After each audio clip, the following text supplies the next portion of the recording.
ظاہری لحاظ سے اس میں کوئی غلطی لکھنے کو ظاہری لحاظ سے ورنہ اس میں بڑی حکمت ہے گرامر کی ایک مسٹیک اگر ظاہری لحاظ سے مسٹیک ہے گرامر کی ایک مسٹیک اگر ظاہری لحاظ سے مسٹیک ہے وہ کراچی کا ایک مولوی نہیں اور طارق مجہول مردود وہ کل بیٹھے بکواس کر رہے سی وہ کہندا نعوذ باللہ ساری زبان بھی ساری جلدی ہے کیا ایسے ذلیل کچھ تو کٹھے تھی گئے سارے حضور دے بارے گانے کریں ممبراں دے بیٹھے کوئی ایک بندہ بھی غیرت مند نہیں بیٹھا جڑا اٹھ کے انہاں سر لاوے بھی تو سرکار دے بارے گلاں کر رہے ہیں کمینے آ ادنا سے ادنا جاہل قسم کے انسان کا بھی یہ نظریہ بھی نہیں ہوتا کہ حضور نبی اکرم صلی اللہ علیہ وسلم جو معلم کائنات ہیں عالم الناس ہیں تمام مخلوقات میں سب سے زیادہ عالم ہیں سب سے بڑے عالم ہیں انہوں نے لوگوں کو کئی علوم سکھائے ان کے ایک ایک جملے کے اوپر کتابیں لکھی ہوئی ہیں تو دیکھیں کوئی بھی مسلمان نبی صلی اللہ علیہ وسلم کی گستاخی کا بے ادبی کا تصور بھی نہیں کر سکتا اور میرا تو مقصد ہی دین کی دعوت کے لیے یہ جو میرے اسفار ہو رہے ہیں یہ تو نبی صلی اللہ علیہ وسلم کی تعظیم کو بیان کرنے کے لیے اور قرآن مجید کی صداقت کو بیان کرنے کے لیے اور یہ جو میرا بیان ہو رہا تھا یہ تو تھا ہی جو لوگ میرے بیان میں بیٹھے ہوئے تھے وہ اس پر گواہ ہیں یہ پورا بیان ہی نبی صلی اللہ علیہ وسلم کی تعظیم آپ کی حقانیت اور قرآن کی حقانیت کو بیان کرنے کے لیے تھا لیکن اس ٹاپک کو بیان کرنے میں الفاظ کی سلیکشن میں بے احتیاطی ہوئی ہے تو میں اپنے ان الفاظ سے رجوع کرتا ہوں مجھ سے بے احتیاطی ہوئی ہے تو میں رجوع کرتا ہوں اپنے الفاظ سے جن لوگوں کا یہ خیال ہے کہ میری وجہ سے ان کو تکلیف ہوئی ہے تو میں ان لوگوں سے معذرت بھی کرتا ہوں اللہ تعالیٰ سے توبہ بھی کرتا ہوں اور اپنے بیان میں وہ یہاں تک کہہ رہے ہوتے ہیں کہ کوئی اس کی گردن اتار دے یہ کتنی افسوس کی بات ہے کتنی شرم کی بات ہے اعوذ باللہ من الشیطان الرجیم بسم اللہ الرحمن الرحیم ولا یجرمنکم شنآن قوم علی الا تعدلوا اعدلوا هو اقرب للتقوی واتقوا اللہ ان اللہ خبیر بما تعملون جب کسی شخص کے بارے میں کسی مسلک یا گروہ کے بارے میں کوئی بات ہم تک پہنچے ہم اس کی کوئی بات سنیں تو اصول یہ ہے کہ سب سے پہلے اس کی طرف رجوع کرنا چاہیے اسے وضاحت کا موقع دیں اس سے پوچھیں کہ وہ جو نامناسب بات اس نے کی ہے یا کوئی خلاف شریعت بات کی ہے اس کے بات کرنے کا مقصد کیا تھا اور اس کی وہ کیا وضاحت کر رہا ہے انسان ہے غلطی ہر ایک سے ہو سکتی ہے جب وہ وضاحت کر رہا ہو رجوع کر رہا ہو معافی مانگ رہا ہو تو ہمیں چاہیے کہ پھر ہم اس مسئلے کو چھوڑ دیں شدت پسندی کی طرف نہ جائیں لیکن ہمارے ہاں بڑا افسوسناک پہلو یہ ہے کہ جب کسی مخالف شخص یا گروہ یا مسلک کی طرف سے کوئی بات آتی ہے تو بس ہم چڑھ دوڑتے ہیں اور اپنا سارا غصہ اس پر نکالنے کی کوشش کرتے ہیں گویا ہم موقع کے انتظار میں بیٹھے ہوتے ہیں کہ کوئی کمزور پہلو ہم تک پہنچے اور ہم اپنا سارا غصہ نکال لیں اپنی ساری بھڑاس اس کے اوپر نکال لیں اور لوگوں کو یہ باور کرانے کی کوشش کریں کہ دیکھیں ہم حق پر ہیں ہمارے علاوہ سارے مسلک ساری جماعتیں سارے لوگ وہ باطل پر ہیں ناحق ہیں اور غلط ہیں تو یہ چیز جو ہے یہ عدل کے خلاف ہے قرآن نے ہمیں ہر موقع کے اوپر عدل کرنے کا حکم دیا ہے جیسے میں نے آیت تلاوت کی ہے ولا یجرمنکم شنآن قوم علی الا تعدلوا اعدلوا هو اقرب للتقوی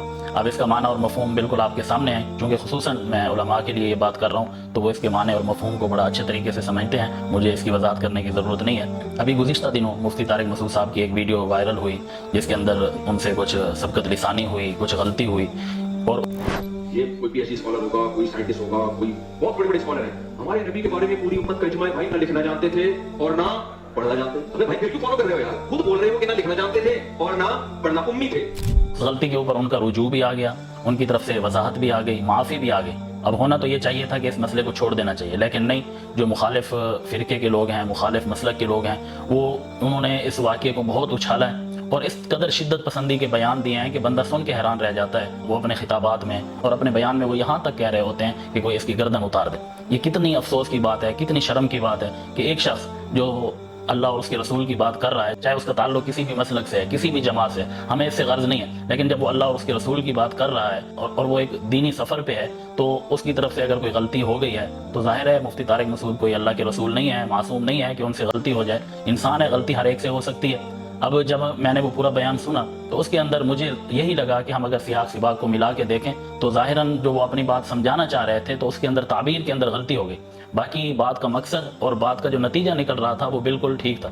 ظاہری لحاظ سے اس میں کوئی غلطی لکھنے کو ظاہری لحاظ سے ورنہ اس میں بڑی حکمت ہے گرامر کی ایک مسٹیک اگر ظاہری لحاظ سے مسٹیک ہے گرامر کی ایک مسٹیک اگر ظاہری لحاظ سے مسٹیک ہے تو ہم نے اس قرآن کی حفاظت ایسے کی ہے کہ اگر ظاہری لحاظ سے اس میں کوئی غلطی لکھنے کو ظاہری لحاظ سے ورنہ اس میں بڑی حکمت ہے اب ان کا مدعا یہ تھا کہ کفار یہ اعتراض کرتے ہیں کہ قرآن کے اندر غلطیاں ہیں لیکن جلدی میں انہوں نے کہہ دیا کہ قرآن میں واقعی غلطیاں موجود ہیں اب اس کی جو وضاحت ہے وہ میں آگے چل کے بیان کرتا ہوں میں یہاں پر صرف اتنا بیان کرنا چاہوں گا کہ یہ چیزیں جو ہیں اس طرح کی غلطیاں اس طرح کی سبقت لسانیاں وہ ہر ایک سے ہو سکتی ہیں کیونکہ انسان خطا کا پتلا ہے اور مشہور مقولہ ہے کہ الانسان مرکب من الخطا والنسیان کہ انسان خطا اور بھول سے مل کر بنا ہے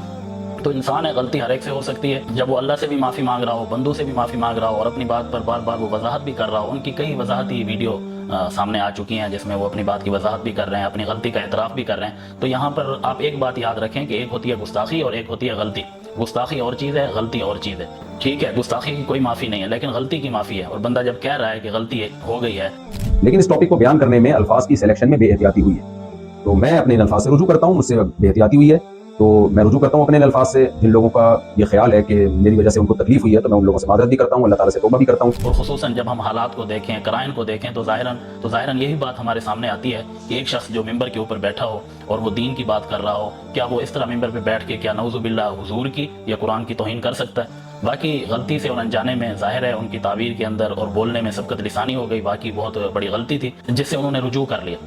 باقی رہی بات کہ دو چیزیں ان کی بہت زیادہ ہائی لائٹ کی جا رہی ہیں، ان کو اچھالا جا رہا ہے کہ انہوں نے ایک تو قرآن کی آیت پیش کی لنصف عن کہ اس کے اندر غلطی ہے. دیکھیں بعد میں ان کی ویڈیو آ گئی کہ وہ یہ کہہ رہے ہیں کہ مجھے یہ نہیں کہنا چاہیے تھا، لیکن غلطی سے انہوں نے کہہ دیا. اور باقی یہ باتیں جو ہیں یہ بالکل چھوٹی سی باتیں ہیں، عام اور معمولی باتیں. مدارس کے اندر پڑھنے والے طلباء اور بچے یہ خوبی جانتے ہیں، پہلے اور دوسرے سال کے بچے، اولا اور ثانیہ کے بچے اچھے طریقے سے جانتے ہیں کہ اس طرح کی مثالیں تو ان کو کور کرائی جاتی ہیں. ان کو بتایا جاتا ہے کہ آپ جو نحو پڑھ رہے ہیں، صرف پڑھ رہے ہیں، قرآن میں بظاہر اس کے مخالف ایک مثال ہے، اس کا کیا جواب ہے. یعنی اساتذہ سوال کرتے ہیں، بچے ایک دوسرے سے سوال کرتے ہیں، عام چھوٹی چھوٹی باتیں مثال کے طور پہ. اب چھوٹے بچوں سے اکثر میں سوال کرتا ہوں جو پڑھ رہے ہوتے ہیں وہ پہلے اور دوسرے سال میں، قل هو اللہ احد، کہ ہوا ضمیر ہے اور ضمیر کے لیے پیچھے کسی نہ کسی مرجع کا ہونا ضروری ہے. یہاں تو صورت شروع ہو رہی ہے قل سے، هو اللہ، تو اس ہوا سے پہلے ضمیر کا کوئی مرجع موجود نہیں ہے، تو یہ تو صحیح نہیں ہے. اب اگر میں یہ کہوں کہ یہ صحیح نہیں ہے تو کیا نعوذ باللہ قرآن کے اندر غلطی ہے؟ پھر بتایا جاتا ہے کہ ضمیر کی دو قسمیں ہیں، ضمیر قصہ، ضمیر شان. اسی طرح جب چھوٹے چھوٹے بچے ابتدائی دنوں میں وہ آتے ہیں تو ان کو حروف جارہ جب پڑھائے جاتے ہیں تو بتاتے ہیں کہ واو حروف جارہ ہے. پھر ان کے سامنے مثال رکھی جاتی ہے واللہ خیر الرازقین،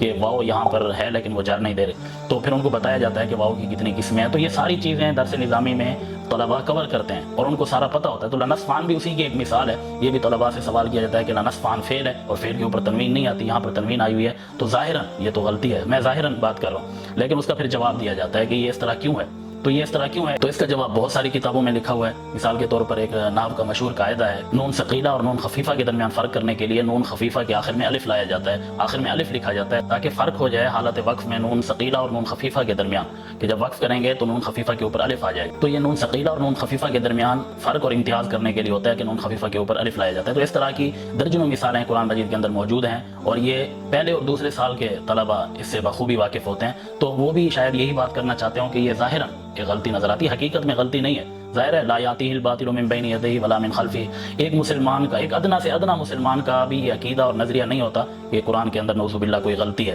یا ایک ادنا سے ادنا جاہل قسم کے انسان کا بھی یہ نظریہ بھی نہیں ہوتا کہ حضور نبی اکرم صلی اللہ علیہ وسلم جو معلم کائنات ہیں، عالم الناس ہیں، تمام مخلوقات میں سب سے زیادہ عالم ہیں، سب سے بڑے عالم ہیں، انہوں نے لوگوں کو کئی علوم سکھائے، ان کے ایک ایک جملے کے اوپر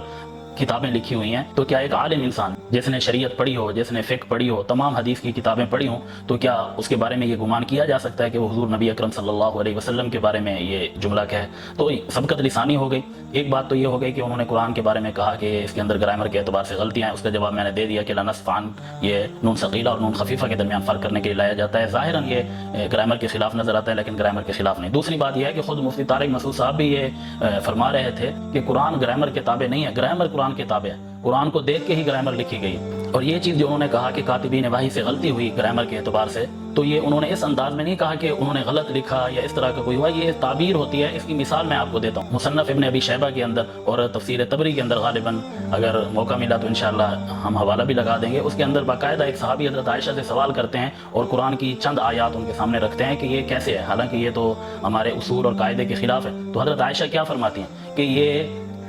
کتاب وحی یعنی وحی لکھنے والوں کی غلطی ہے، خطا ہے. تو اس خطا سے مراد وہ یہ نہیں کہہ رہی کہ ان سے غلطی ہوئی، مطلب یہ ہے کہ انہوں نے اس انداز میں لکھا ہے جو گرامر کے خلاف ہے ظاہرا. تو اب حقیقت میں وہ غلطی نہیں ہے. ایک چیز تو یہ ہو گئی. تو کیا ہم حضرت عائشہ کے بارے میں بھی نعوذ باللہ اس طرح کا عقیدہ رکھ سکتے ہیں کہ کیا حضرت عائشہ بھی نعوذ باللہ قرآن کو غلط کہتی ہیں، یا اس کے اوپر راضی رہنے والے، اس کو لکھنے والے جو محدثین ہیں کیا وہ بھی سارے گستاخی کرنے والے تھے؟ اس طرح نہیں ہوتا. ایک بات کو سمجھانے کا انداز ہوتا ہے کہ ظاہراً یہ چیز گرامر کے خلاف ہے، ظاہراً اور چیز ہوتی ہے، حقیقتاً اور چیز ہوتی ہے. باقی دوسری چیز جو انہوں نے کہی حضور نبی اکرم صلی اللہ علیہ وسلم کے بارے میں کہ آپ امی تھے، آپ پڑھنا لکھنا نہیں جانتے تھے، تو اس کے بارے میں تو امت کا اجماع ہے، چاہے اہل حدیث ہوں، بریلوی ہوں، دیوبندی ہوں، سب کا اس کے اوپر اجماع ہے کہ حضور نبی اکرم صلی اللہ علیہ وسلم نے مخلوق میں سے کسی سے علم حاصل نہیں کیا تھا. اللہ نے ہی آپ کو تعلیم دی تھی، اللہ نے ہی آپ کو علم سکھایا تھا، اور یہ آپ کا کمال تھا، آپ کا معجزہ تھا، کوئی اس کے اندر آپ کی مذمت نہیں ہوتی، آپ کی شان میں کمی نہیں ہوتی، بلکہ یہ اللہ تعالیٰ نے اس لیے یہ رکھا نظام کہ کل کو وہی نازل ہونی ہے تو لوگ یہی کہیں گے کہ یہ تو لکھنا پڑھنا جانتے تھے، انہوں نے باقاعدہ تعلیم حاصل کی ہے، فلاں فلاں اس کے استاد ہیں، تو اس کے نتیجے میں انہوں نے یہ کلام ظاہر کر دیا، یعنی قرآن مجید کی شکل میں۔ تو اللہ تعالیٰ نے یہ اعتراض کا دروازہ ہی بند کر دیا اور اللہ نے اپنی طرف سے تعلیم دی۔ قرآن میں باقاعدہ اللہ نے ارشاد فرمایا وَعَلَّمَكَ مَا لَمْ تَكُنْ تَعْلَمْ وَكَانَ فَضْلُ اللَّهِ عَلَيْكَ عَظِيمًا۔ تو مخلوق میں سے حضور نے کسی سے تعلیم حاصل نہیں کی، اللہ نے باقاعدہ حضور کو علم دیا، اور اتنا علم دیا کہ اپنی مخلوقات میں اتنا علم اللہ تعالیٰ نے کسی کو نہیں دیا۔ یہ سب کا عقیدہ ہے، تمام مسلمانوں کا عقیدہ ہے کہ حضور اعلم الناس ہیں، تمام لوگوں میں سب سے زیادہ علم والے ہیں۔ باقی رہی بات کہ وہ لکھنا پڑھنا جانتے تھے یا نہیں جانتے تھے، تو اس کے بارے میں امت کے اندر ہمیشہ دو نظریے رہے ہیں۔ ایک تو یہ نظریہ ہے کہ آپ وہی سے پہلے بھی لکھنا پڑھنا نہیں جانتے تھے اور بعد میں بھی نہیں جانتے تھے، اور ان کی دلیل کیا ہے؟ وہ کہتے ہیں کہ صلح حدیبیہ کے موقع پر مشہور واقعہ ہے، وہ جو کہتے ہیں کہ حضور لکھنا پڑھنا بھی جانتے تھے تو وہ بھی یہی دلیل دیتے ہیں، اور جو کہتے ہیں کہ حضور لکھنا پڑھنا نہیں جانتے تھے وہ بھی یہی دلیل دیتے ہیں کہ اس کے اندر روایات میں الفاظ آتے ہیں کہ حضرت علی جب لکھ رہے تھے محمد الرسول اللہ لکھا تو قریش نے اعتراض کیا کہ اگر ہم آپ کو اللہ کا رسول مان لیں تو پھر لڑائی کس بات، ہم آپ کو کیوں روکتے بیت اللہ کا عمرہ کرنے سے؟ تو حضور نے ارشاد فرمایا حضرت علی کو کہ رسول اللہ کاٹ دو، عبداللہ لکھ دو، کیونکہ میں ابن عبداللہ بھی ہوں، یہ بھی سچ ہے۔ تو حضرت علی کی غیرت ایمانی نے یہ تقاضا نہیں کیا کہ میں رسول اللہ کو اپنے ہاتھ سے کاٹوں، تو جب حضرت علی نے نہیں کاٹا تو حضور نے ارشاد فرمایا کہ مجھے دکھاؤ میں کاٹ دوں، ارینی مکانہا، مجھے وہ جگہ دکھاؤ جہاں پہ رسول اللہ لکھا ہوا ہے۔ تو وہ اسے استدلال کرتے ہیں اور یہ الفاظ موجود ہیں روایات میں، تو وہ اس سے دلیل پکڑتے ہیں کہ آپ صلی اللہ علیہ وسلم لکھنا پڑھنا نہیں جانتے تھے، اور جو کہتے ہیں کہ جانتے تھے کہ اللہ تعالیٰ نے آپ کو لکھنا پڑھنا سکھا دیا تھا، تو ہم تو دونوں کو ٹھیک کہتے ہیں۔ جو کہتے ہیں کہ حضور لکھنا پڑھنا نہیں جانتے تھے ان کی نیت بھی توہین یا گستاخی کی نہیں ہے، اور جو کہتے ہیں کہ حضور لکھنا پڑھنا جانتے تھے وہی نازل ہونے کے بعد اللہ تعالیٰ نے نبوت سے سرفراز کرنے کے بعد آپ کو لکھنا پڑھنا سکھا دیا، تو یہ بھی ٹھیک ہے۔ بلکہ اگر جو چیز حضور کی شان کے زیادہ قریب ہے ہم اسی کو لیں گے۔ اگر کہیں لوگ کہتے ہیں کہ کیا حضور لکھنا پڑھنا نہیں جانتے تھے، تو اس کا مطلب یہ نہیں ہوتا کہ نعوذ باللہ ثم نعوذ باللہ حضور کی شان میں کمی ہو گئی اور حضور اس ایک چیز سے جاہل تھے، ایسا نہیں ہے۔ لیکن اس سب کے اندر حضور لکھنا جانتے تھے لکھنا نہیں جانتے تھے، ان سب کے اندر تمام مسلمانوں کی نیت گستاخی کی نہیں ہوتی۔ مولانا احمد رضا صاحب نے امی کا معنی ایک جگہ بے پڑھے کیا، بے پڑھے کا مطلب ان پڑھ ہوتا ہے، اور تفسیر نعیمی میں بھی ہمیں اس طرح کے الفاظ ملتے ہیں۔ تو سب کے دل عشق رسول سے سرفراز تھے، اس لیے شدت پسندی کی طرف نہیں جانا چاہیے کہ ہمارے مسلک ہمارے فرقے ہمارے گروہ کا شخص جو بات بھی کرے ہم اس کی تعویل کریں اس کی تصدیق کریں، اور مخالف فرقے یا مخالف مسلک کا شخص کوئی بات کرے چاہے اس کی تعویل ہو سکتی ہے اس کو درست کہا جا سکتا ہے لیکن اور اس سے غلطی بھی ہو سکتی ہے سبقت لسانی بھی ہو سکتی ہے، لیکن بس ہم اپنا سارا غصہ اس کے اوپر نکالنے کی کوشش کرتے ہیں، تو اس چیز سے بچنا چاہیے۔ تو گزارش یہ ہے کہ یہ لکھنا پڑھنا جاننا یا لکھنا پڑھنا نہ جاننا یہ کوئی اتنی بڑی بات نہیں ہے، نہ ہی حضور کی شان میں گستاخی ہے۔ حضور کی شان حضور کا مقام اور مرتبہ اللہ نے بہت بلند کیا ہے، ورفعنا لک ذکرک، وہ ایک الگ موضوع ہے کہ اللہ تعالیٰ کے بعد کائنات میں مخلوقات میں سب سے افضل ہستی اکمل ہستی وہ حضور کی ذات ہے۔ باقی جو چیزیں حضور کے شایان شان نہیں تھی اور جو حضور کو ان کی ضرورت ہی نہیں تھی تو اللہ تعالیٰ نے وہ چیزیں حضور کو نہیں سکھائیں، جیسے قرآن میں ہے وما علمناہ الشعر وما ينبغی لہ، ہم نے آپ کو شعر گوئی کی تعلیم نہیں دی کیونکہ یہ آپ کی شان کے لائق نہیں ہے۔ تو کیا ہم کیا کہیں گے کہ حضور نعوذ باللہ شعر گوئی نہیں کرتے تھے، حضور کو شعر گوئی نہیں آتی تھی اور حضور نعوذ باللہ اس چیز کا علم حضور کو نہیں تھا؟ ایسی بات نہیں ہو سکتی۔ اللہ نے کہہ دیا وما علمناہ الشعر، ہم نے آپ کو شعر گوئی کی تعلیم نہیں دی۔ تو ایک چیز جو حضور کے شایان شان نہیں ہے لیکن جو چیزیں حضور کے شایان شان ہیں اور ان چیزوں سے حضور کی شان میں کوئی کمی واقع نہیں ہوتی تو اللہ تعالیٰ نے ان کا وافر حصہ اپنے مخلوق کو عطا کیا اور تمام علوم حضور کو عطا کیے گئے۔